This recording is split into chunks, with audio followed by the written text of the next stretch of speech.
So, The Flash ran onto the screen again with episode Time Bomb. Oh my goodness, well, what could that refer to? Well, unfortunately, it didn't refer to last season's pretty cool episode, which involved a time bomb.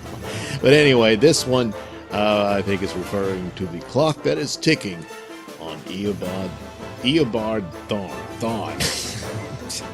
It's a weird, messed up name. Anyway, so the problem, XS goes back, or forward, rather, to the future where she's from, to talk to Thawne and say, hey, what went wrong? Now there's another cicada and all this. And Thawne said, I don't know. I don't know what else to do. She's like, wait, what?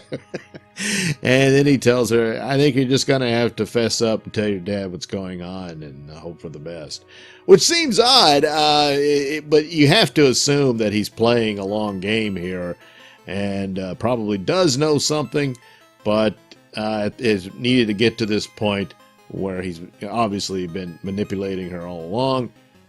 For whatever reason, I'm assuming it would have something to do that would get him released, so he doesn't have to face the death penalty. Apparently, is what I'm assuming he's going to get to when that clock runs out of time. But anyway, yes, the new cicada, which is little Grace all grown up, coming back from to the past from the future, like everybody else. And the interesting thing, they referred back to the time sphere, which we learned they have a warehouse secured somewhere, but not very secured. Seems like they would keep that a little closer, because there's all these deadly weapons and whatnot that they've encountered over the years, including the time sphere. So yeah, time machine's just sitting in there. And I mean, it should have been sealed off completely, where only Cisco and the Flash by vibrating could get to it, you know, something like that. But instead, it's just out there, and a little alarm went off, but too late. So they go there and investigate, but the time sphere is there, but then they find the time sphere in the woods, and lo and behold, they realize it's the same time sphere, but it's just from the future. So Cicada made use of that to come back to get revenge on the woman who accidentally killed her parents. It seems a woman with meta powers was robbing an ATM, and as a result, it caused the ATM to explode, and little Gracie's parents were caught up in it, and they died. And so that's the origin of her, the loss of her parents, which resulted in her living with her Uncle Dwyer. And so now she wants revenge on that, and the whole meta-human thing is just what caused all the problems to begin with, and that's why she hates him. And so she's the new cicada, and she's still stalking him, and so now the woman who did that is now, she's married, and she's a mother, and all this stuff, and she's left that life behind. Well, too late. Cicada wants to kill you. So Flash and his daughter XS show up, and she's throwing a big birthday party for her daughter, and there's all these kids there, and so Flash and XS have to pretend they're cosplayers to entertain them and lead the kids to safety. And there's a fight and all that, but they manage to save the woman who can make things explode and all that. And there's another confrontation, but this time the woman's in the hospital and all this, or her kid was in the hospital because she got hurt. And boy, here comes Cicada, and this time she's taking the woman's husband hostage. So, oh no, it's a standoff, and Flash is trying to talk her out of all this crap. And she tosses the lightning bolt blade, and so there's a big chase with XS running around. And eventually Flash is able to save the husband and all that, but he's about to be killed by Cicada. And then suddenly there's Dwyer, and he's telling Gracie, don't do this, it's the wrong path. Yeah, I'm not sure he would be there just because he's managed to take the cure and he no longer has the powers.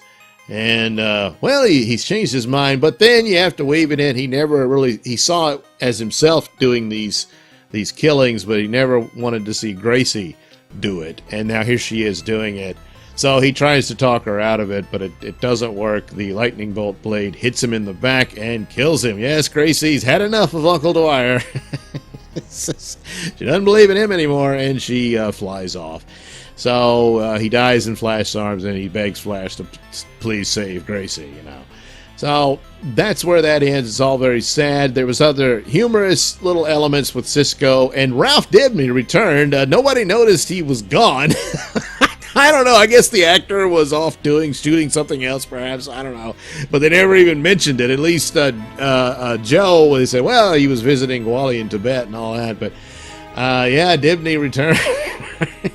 And it's more of him wanting to take credit for getting Cisco together with his girlfriend. There's a little back and forth with that and all that. Sometimes it's a little much because it gets cheesy, but works out okay. And that's just basically the other plot in the story. But we get back to the first other plot, which of course is the main season plot of Excess, using Eobard Thawne's advice on how to save her father. And well, the secret's out. French Sherlock, or the French Doctor Who, has figured it out, and he finds an old chip in Harrison Wells' old wheelchair.